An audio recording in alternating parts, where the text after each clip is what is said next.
Welcome, everyone, to another episode of Level Agency's Test, Learn, Grow podcast, where we believe all marketing should create value, build trust, and inspire change.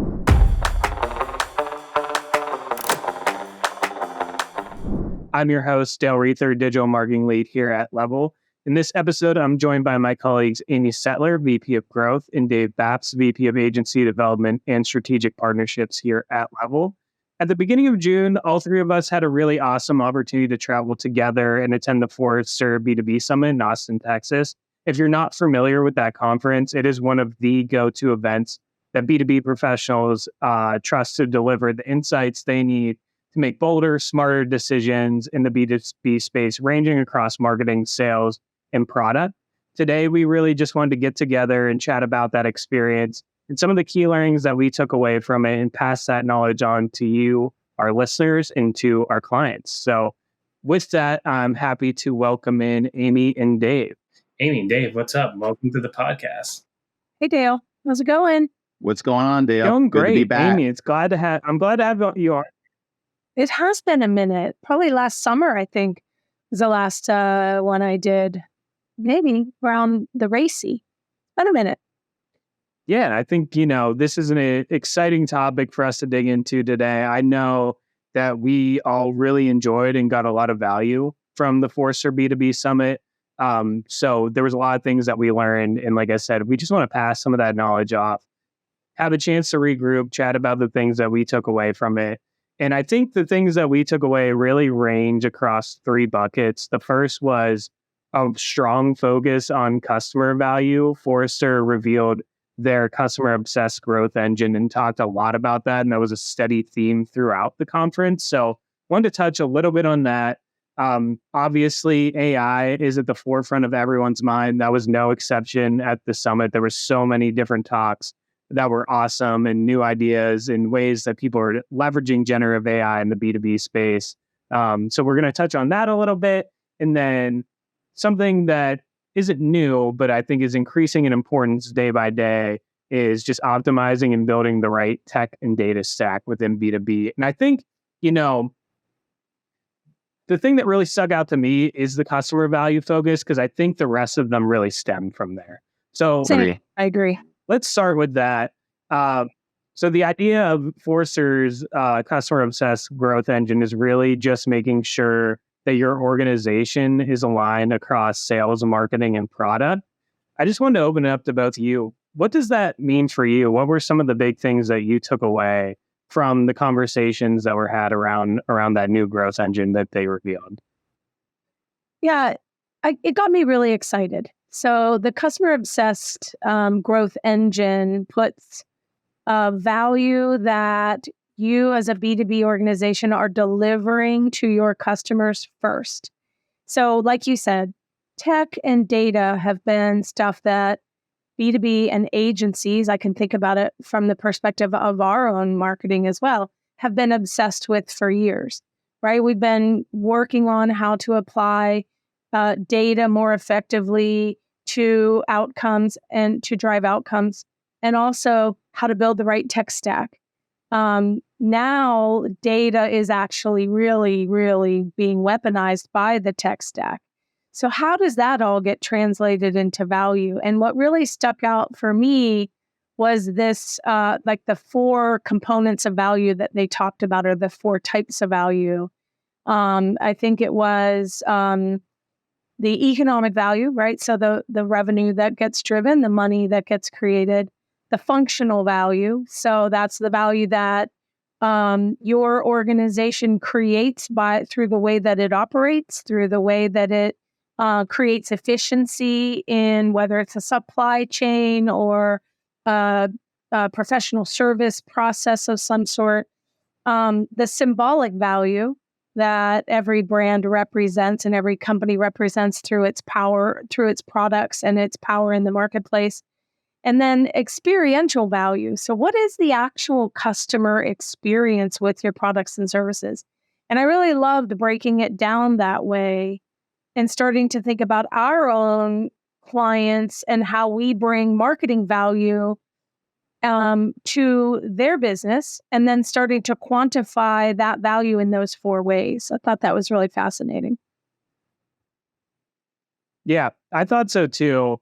And the thing that really stuck out to me is I think traditionally B2B companies have really focused on the economic value, and they talked a lot about how it's really going in the direction that people want a B2C experience within a B2B buying situation. And I think that's really where like the experiential value and the symbolic value start to come into play. And how can you center your marketing, sales, and product around delivering on that is something that B2B companies are going to have to really start to figure out. Yeah, I agree. And they said one thing that really stuck out to me was that creating that buyer value is core to creating predictable, sustainable, profitable growth. And so putting the focus, shining the light on defining value in those four terms is really critical. Agree. So, I mean, that all sounds awesome. Dave, what were some of the things that you took away on like how you hear people are practically doing that and taking steps to align their teams around marketing, sales, and product to provide that value? What were some of the interesting things you might have heard, between some of the talks or some of the people or the booths that we stopped by? What were some of your takes? Yeah, I mean, starting first with customer obsessed growth, Amy said it very well, but there are two things that really stood out to me beyond some of her comments. One is just that I think historically B2B customer relationships have been rooted a little more in word of mouth and in the relationship that is created more from a personal engagement perspective. But I think over the course of time, and especially through COVID, the definition of relationship has changed and includes much more of a digital component. And so the notion that relationships need to be rooted in value matters more now today than it ever has been or has ever had. And so thinking about value and the exchange that occurs between a customer or prospect and a prospective business that is looking to engage with those folks is so essential. And then the other piece is that technology and data have been very transformative in and around that relationship, and some of the innovation that has occurred through technology has made things more sophisticated, but also more complex. And that complexity can and often does create fragmentation and friction in the buyer journey. And so the idea of aligning against the customer across product, across marketing, across sales, across delivery is so critical, and to not lose sight of the customer and what you're trying to actually create through a value-driven relationship. So the notion of alignment becomes even more important because of the complexity and because technology is now playing a really essential role in that relationship. So in a lot of ways, the alignment for me really became something that was a takeaway for us as we think about how we all work across our organization and how we look to deliver something that is value driven to our end customer or prospect. And even when you think about alignment as it relates to sales and marketing, that dynamic is so critical early on in the relationship and what you're ultimately trying to cultivate. Because you're trying to obviously engage somebody and excite them enough to talk to you or foster a relationship. You want to take advantage of it and you want to excite and delight, but you also want to do it in a way where if they are so enamored that they want to work with you as a customer, that your teams and your company can actually deliver against the expectation that's been set through that journey. And you want to also be very aware of any friction points that are being created as you look to cultivate that relationship. So the alignment factor for me really led me to think a lot about the buyer journey and starting with like looking at the buyer and what their experience is. And it also led me to reflect more internally around what we're doing against that buyer journey to actually create something of meaningful value and ongoing value as a from prospect to customer. Yeah. Something that I took away and wanted to get both of your takes on is I think that it really needs to start with marketing too, is something that I took away from, because we sit closest to the customer, right? For the most part. And I think we kind of got away from marketing doing a lot of that really customer understanding and understanding the market, and it has become more of an engine. And both are important, but like the focus has been really on like glorified kind of demand gen and feeding that pipeline. And there needs to be more of a focus on what are we hearing within the market?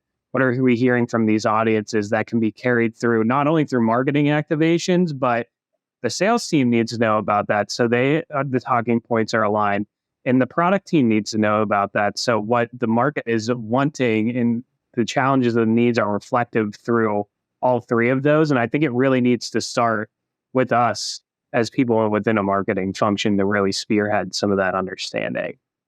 It's true. It's true. I thought the keynote woke us right up about that point, Dale. I'm glad that you brought it up, because George Colony came out and he talked about generative AI as a call to arms for chief marketing officers across the B2B sphere. And he basically said AI sits with you because it is going to change and transform every aspect of engaging with prospective and current customers. And ultimately, that is about driving value for the organization. And so that really resonated with me because of our own approach to generative AI as an agency. You know, we've got a CEO who is leading the charge in defining how AI is changing business today and going to change business tomorrow.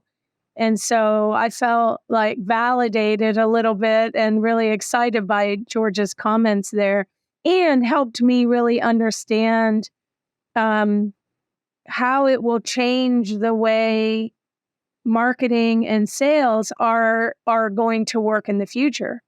Whether it be from his wild notion that websites tomorrow will be simple search bars with basically enabling a conversation with a pile of data. Your company becomes a pile of data, and you're able to actually just engage in a conversation with the data right there through the web interface.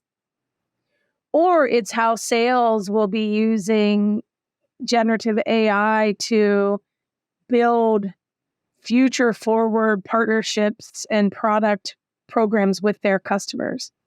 So I think, if I'm not mistaken, the overall name of the conference this year was Adapt, Act, Grow.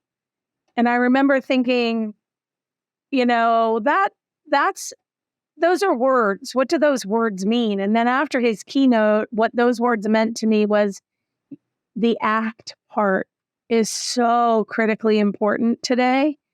We've all been adapting for years because every year, Moore's law tells us that progress is going to outpace progress of technology is going to outpace the progress of people, and we've had to continue to adapt to that. And now it's about acting to those adaptations, and that's what's going to drive growth. So I was really inspired by that part of the conversation.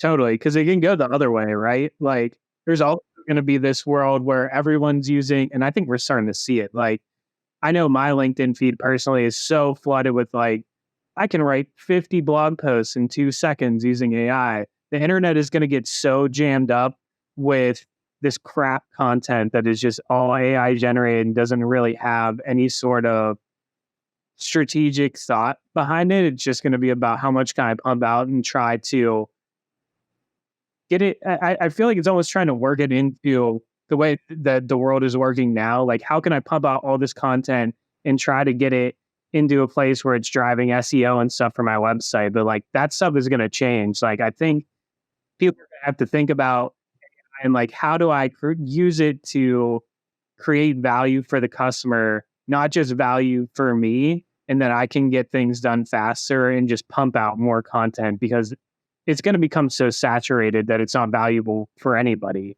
And if it's not valuable for your customer, it's not going to be valuable for you because you're not going to get any results.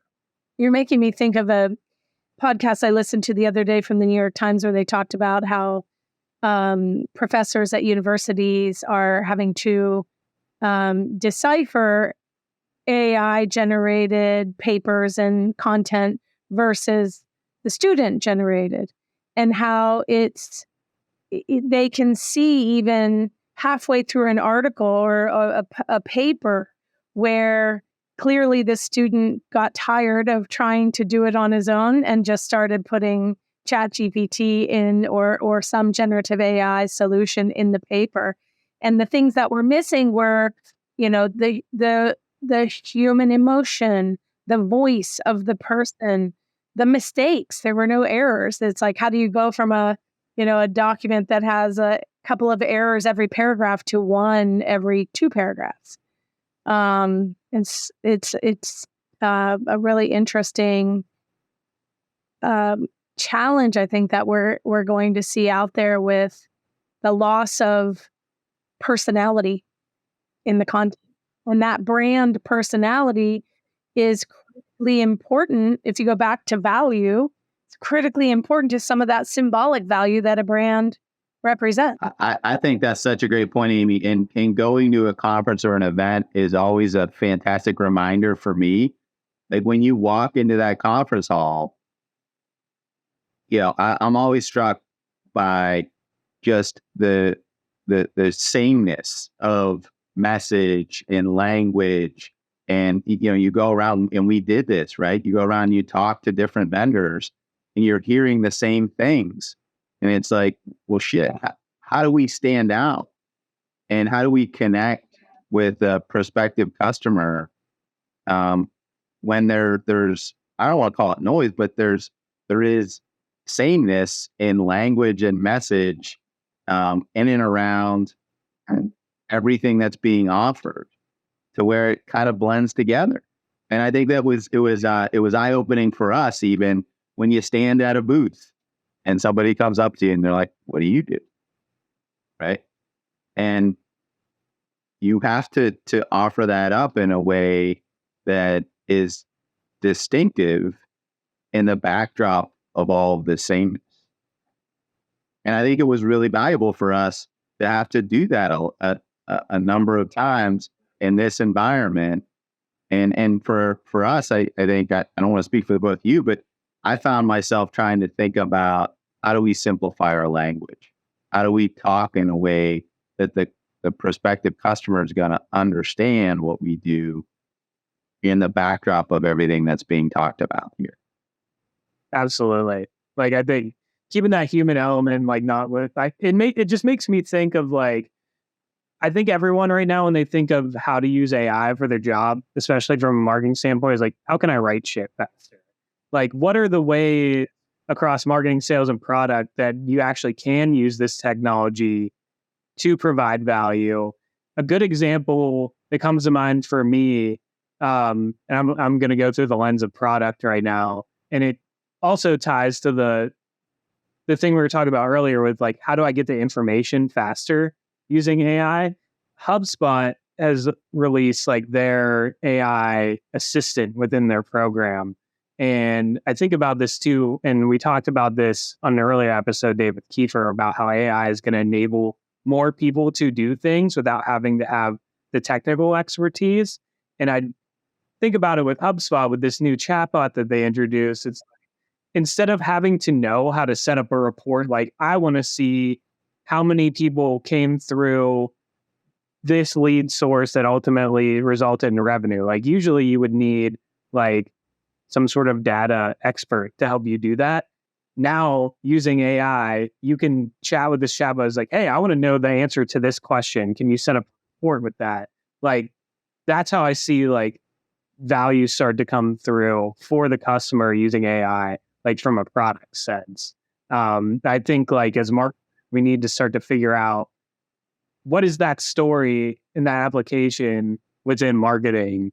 Where I think that's a little bit fuzzy for me at least right now, and I think probably a lot of people. Same with sales, right? I think there was one good example, and Amy, I'll ask you to speak to this since I know you went to the same session and I've been talking a lot. But Sixth Sense had an awesome case study where they had like an AI sales co-pilot, but I think they really did it in an intentional way where it wasn't like, we now have AI, so we can create all these messages really fast and just spam the shit out of people. I thought that there was they did it in a really interesting way that was like providing value to people that had intent to do something. Did you want to kind of give some of your thoughts on that session? Because I think it's a good application for sales. Yeah, I saw it. First of all, Sixth Sense kind of owned the whole conference, so shout out to Sixth Sense. They really did a great job, and I'm sure they're having a lot of follow-up conversations with companies, including ourselves. So that's pretty cool for them. But I attended a session with their CMO and their head of product, and they showed how they had created a sales assistant, and her name I think was Rebecca, and she was up on the screen, basically gathering valuable, critical information about prospects and customers in real time.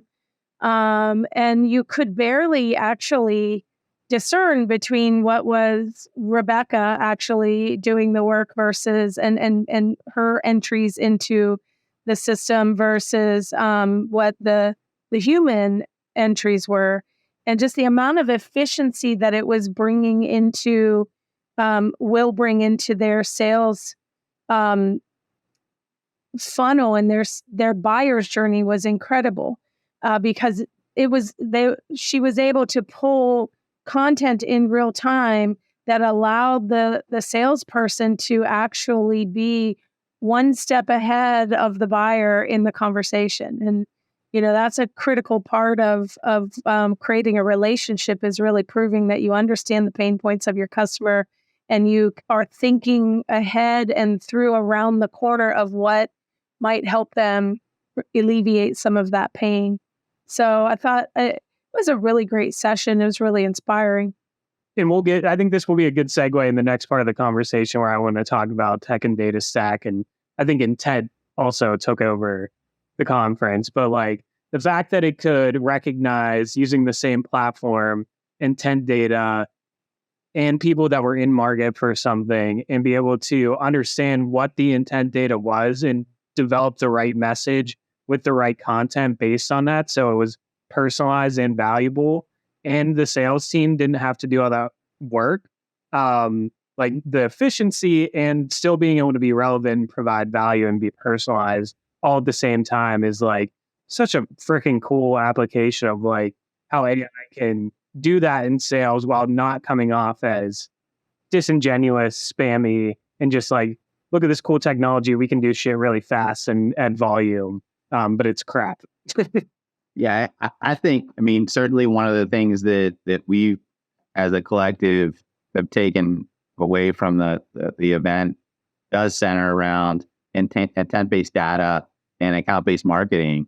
And to sort of take my own advice from my last comment about simple language or using simple language, that in its essence really does boil down to using data and insight around your customer or prospective customer, understand what they need and to anticipate that need in a way that's going to create a really engaged and delightful experience.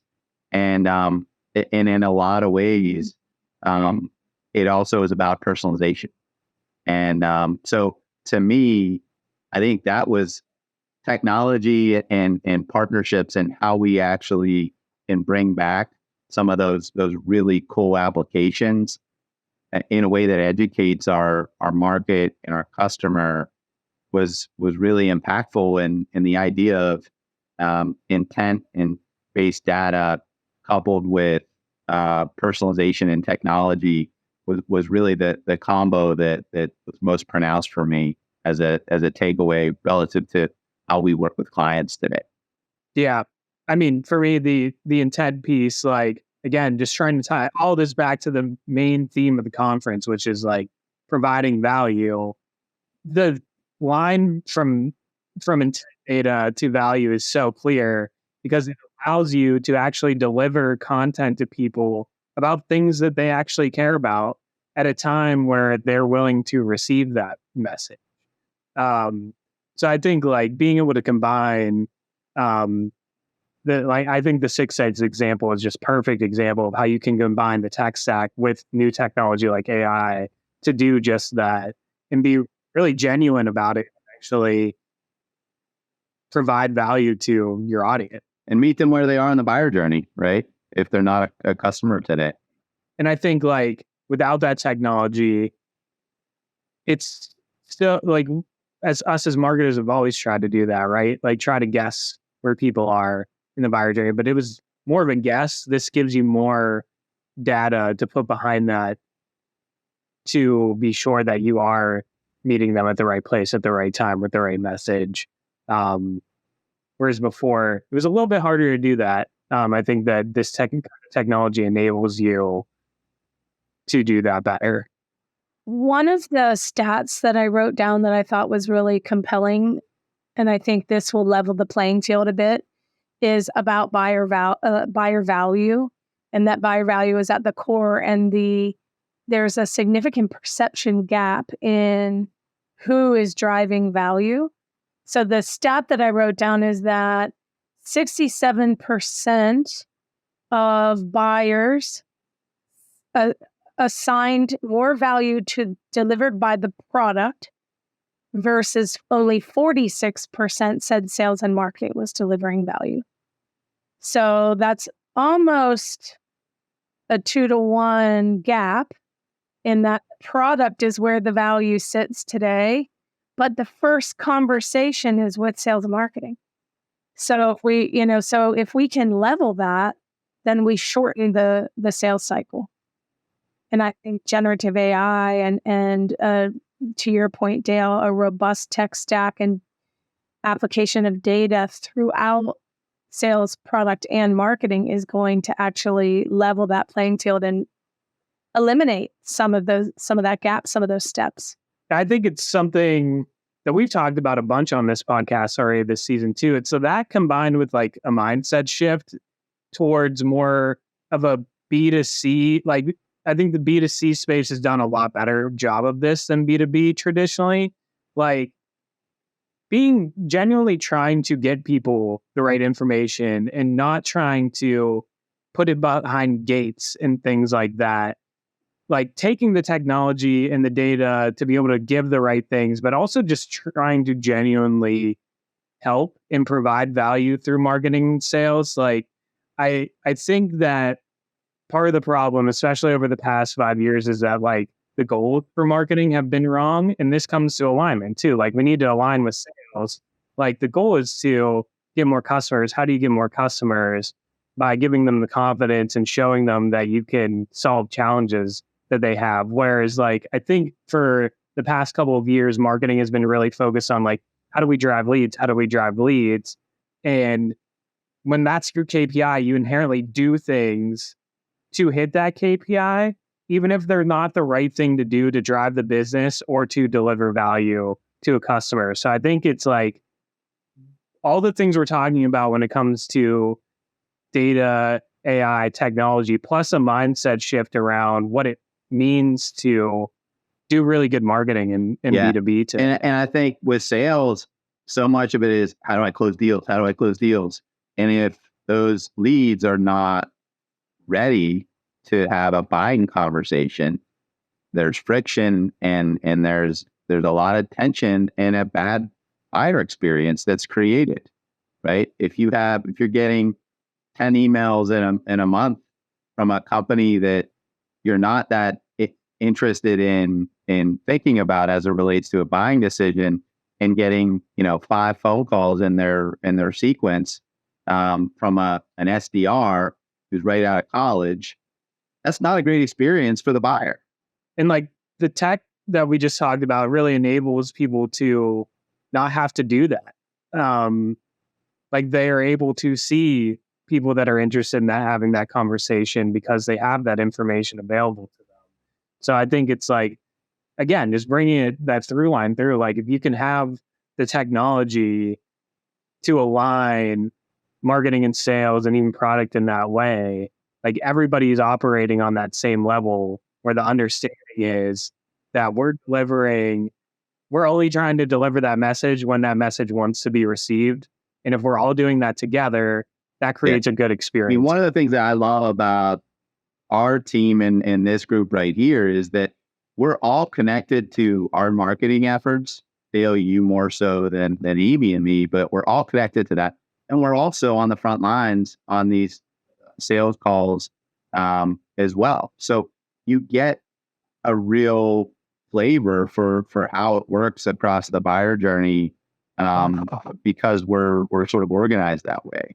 And I think that if we do that well and continue to do that well, we are going to create that alignment and really that the empathy that's required to work across those two functions in a customer centric way or a value driven. Yeah. And just to add to that, like we're both on the front lines of marketing and sales, and we're talking to our teams that are delivering our services on a basis, which is the product. So we're connecting all those things to make sure that we're understanding what our teams are hearing from our clients so we can carry that through into marketing and sales. We're carrying in what we're hearing from prospects in the market to our product team so they can introduce those as new ways to provide value to our current clients. And whenever all those things are operating at once and in alignment, that's, I think, where you really hit a sweet spot and you can do something. I agree. And so one of the segues that I think would be interesting for us to maybe wrap with, when I think about simple language and what resonated when we were standing at our booth talking to somebody when they came up to us and said, what do you do? The starting point of the conversation is we are an extension of your marketing team, right? Like that seemed to very much connect with a prospective buyer in a way that sort of cut through a lot of the noise of what was happening behind us. But what was happening behind us included just a wide range of technology vendors who were offering, I think many of them were offering incredibly valuable capabilities to a B2B marketer. And so when I tried to sort of connect that starting point of what really resonated with somebody at that conference when we were talking to them with what was happening behind us, us actually having a stronger point of view on the tech stack and the options that are available to a marketer was something that I found we needed to really start to do more homework around as an agency. Definitely. Because I think that resonated because that's the pain point, right? They either don't have the resources or they don't have the expertise.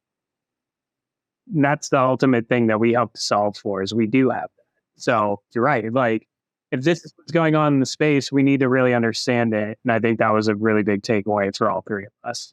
Do you guys think we're in a unique position in that regard? Because we are marketing. So we grew up, but all three of us ran client business for years. And so we know, we have that insider perspective on why data matters, why the tech stack matters, what's keeping our clients up at night, therefore now what's keeping us up at night. So do you feel like we have the inside track on that and maybe somebody who's selling, I don't know, private jets is not as familiar with why technology matters? I do, because just to bring it back full circle again, we were part of the product at one time. And now we're able to carry that through in a different way. And to that end, one of the things I am excited about is it's a real strategic priority for our agency to reassess our B2B growth offering and product that we are bringing into the market, right? And I think that our team and the lessons that we've learned at places like Forrester are going to be instrumental and frankly invaluable in providing a critical input into how we continue to do that in a really relevant way. Maybe it's a call to arms around, B2B marketers who are born out of their product they have an advantage maybe in the market because they understand the impact of the product and the buyer's connection to the product. So then they know how to talk about it more effectively and use technology and data to augment those conversations and build more value into the funnel. I think it's a call to the arms both ways too. Like if you're born out of the product, this is your calling to go deeper on that and understand that because it's going to be essential to your job. And maybe said slightly differently, I think marketers and B2B companies that do what you just said really well, Amy, are going to differentiate through a value-driven client and prospect relationship more effectively than their competitors. Yeah, because customer obsession is kind of at their core. Customer obsession is differentiating. Yep, that all sounds good. This is awesome. You guys are awesome. Forrester was awesome.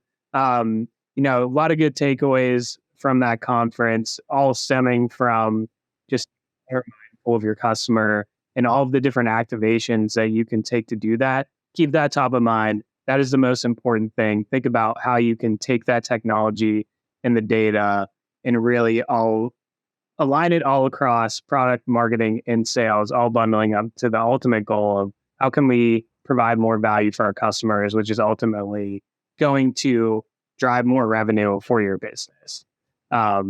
So Amy, Dave, thanks for hanging out for 45 minutes. This was great. If you made it this far, thanks for listening. Until next time, connect with us on LinkedIn, YouTube. We're always sharing insightful content around how to make your business grow faster and smarter through performance marketing.